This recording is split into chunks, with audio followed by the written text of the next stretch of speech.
Just going to continue on talking about the chapter 4. We're going to be in section 2 and talking about, with all these different immigrants who are coming into the city or coming into the country, where are they going to settle? And the whole idea or the concept is urbanization. These millions of immigrants that move to the United States, they have to have places to stay. And again, looking at where do they settle, what are their patterns of what they're going to be, and that's the concept that we're going to discuss today. So, where did they settle? Here's a good map to show you, again, the different types of heritages of where they're going to settle from as coming in as an ancestry aspect. You can see in our area in Pennsylvania, mostly you see is a lot of French, you see a lot of German, you see a lot of Italian, but the predominant actually is German during this period of time from the aspect of Ellis Island and on. Again, all their cultures are there, and there's a lot of information that you can see out there to see, where did you and your family come. If you have a program like Ancestry.com or DNA Match, you're able to see or track, where your family's lineage went through on this process. This would have been, for example, the time when my grandparents would have immigrated to America from the Slavic states, the lower states of Europe. So they all arrived in cities, and a large number of immigrants radically changed the face of the nation's cities. Before the Civil War, the cities were compact, but between 1865 and 1900, the percentage of Americans living in cities actually doubled. Cities grew upward. Prior to the Civil War, buildings were built only 5 stories. And we talked about this in the last chapter. Andrew Carnegie and his steel industry, when the railroad industry started to fail or go down, that's when Carnegie started to invest in trying to build up cities. And to this day, you see the taller and larger and more opportunities in that idea. Noise and traffic jams, slums, air pollution and sanitation, and health problems became a commonplace. Mass transit in the form of trolleys, cable cars, and subways was built, and skyscrapers began to dominate the city's skylines. New communities such as suburbs began to be built just beyond the city. Commuters who had to live in the suburbs can travel in and out of the city for work, and it began to increase in number. So to this day, look at the whole idea, like Cranberry Township. It's a suburb of Pittsburgh. Even though it's 45 minutes away from downtown, it still is a place where people literally will travel into the city to work. So that's what you say when you say like suburbia, that aspect. The problem with the urbanization at this time is, of course, the poorer people are going to be the immigrants, and they're going to be the ones who settle in the downtown areas in those common places. So urban living conditions, people often lived in the buildings abandoned by middle-class residents, and they converted them into multi-family units. These tenements soon became identified as the slums. You hear the term slums or ghetto. Many families would cram into spaces that were only meant for a few. And many immigrants tended to settle with others from the same country, creating that ethnic neighborhood and sections that could still be found in many big cities today. Again, example, Little Italy, Chinatown, Polish Village, all these places where that you have a group of people and a culture that's the dominant source. Picture of a tenement housing on the New York City. Again, you see here these backdrops with the actual clothing sitting out there. You would have flats that would maybe set up to have 2 people to live in them, and all of a sudden they're having 2 or 3 generations of people living inside. And you're talking about this in the United States. This is like what happens when countries are developing. You hear that a lot about China and in Japan in current society, but you could see how these buildings were built and how long the process took. You can see pictures and images of, how really run down they were. Many immigrants had no home and slept in 5-cent and spot rooms, where people paid for a small space to spend the night. Could you imagine sleeping crowded against strangers? Well, in reality, that's what they were looking for, was how do I get in here to create that American dream? But unfortunately, I'm going to have to struggle for a while to figure out where my spot is and how I belong in this society. So what was it like for them here? Some native-born Americans feared and resented the new immigrants. Their languages and religions and customs seemed so strange. They also competed for jobs. Desperate for jobs, immigrants often accepted lower wages and worse working conditions. So, the average person is going to be sitting there, and I always go back with my South Park analogy, they'll take our jobs. But that didn't sound good at all. They'll take our jobs.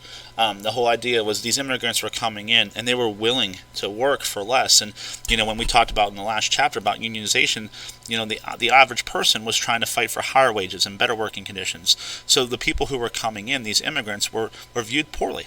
as an average person. Like, why are you going to hire this person that can't speak my language? Why are you going to hire somebody who doesn't act like us to do my job for cheaper? And that was, the average person was kind of taken back. And we still have that in our society to this day. There's always a fear of the unknown.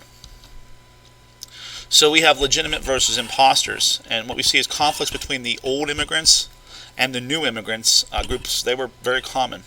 Earlier groups considered themselves to be legitimate United States citizens. They established groups, and they viewed new immigrants as imposters or trespassers. Again, to this day, we have that same idea. We know that there are families here that are only 1 or 2 generations removed.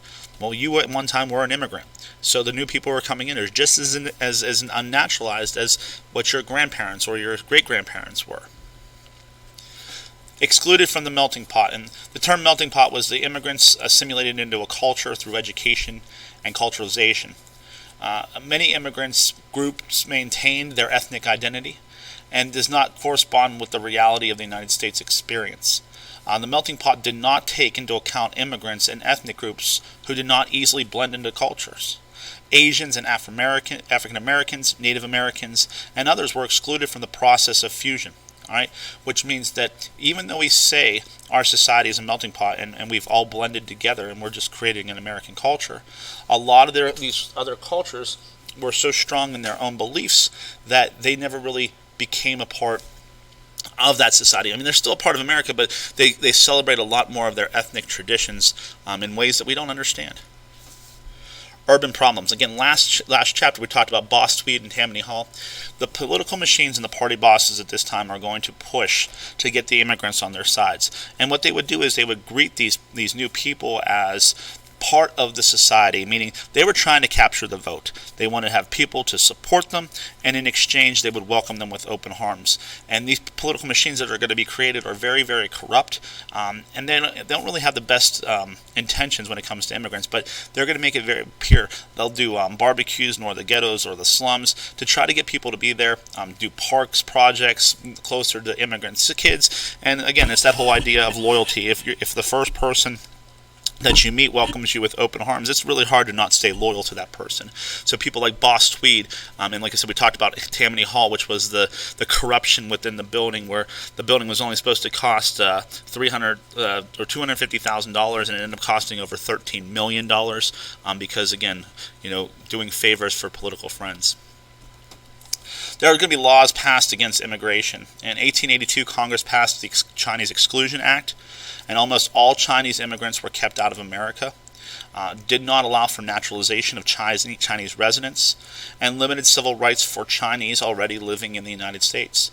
Again, these laws, they've been in the books, and it doesn't show the nature or the thought of what our country was about.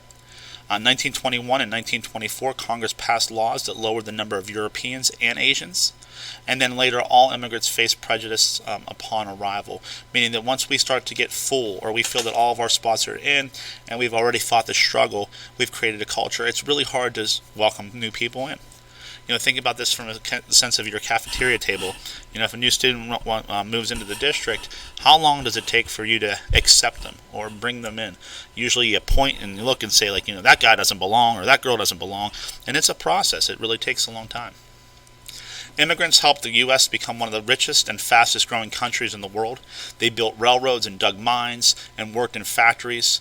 The success of America as a world and a superpower rests on their hard work to this day. So this assignment that we're going to talk about is I want you to think about, you being an immigrant who's moving to America in the year 1896. Imagine if Facebook, which probably most of you don't have any longer, or Instagram were around at that time. I know it's a silly concept, I know, but let's just pretend it for the day. Of course, updating your status about your moves is important so that you can keep your family and friends updated. So what I want you to do is you're going to create either an Instagram or a Facebook outline and timeline that gives me your name, where you're moving to and from. I want you to remember that map. Why are you moving? Think of the push and pull factors. And so any emotions that you have. Are you sad? Are you happy? Are you nervous? Do you even want to move? Why or why not? I think it's really important to understand what's happening at that time. It's really important to put yourself in somebody else's shoes. What if it was actually you? How would you treat yourself if you were coming in, or somebody else who was an immigrant at this time? And why do we have the same standards today, or do we not?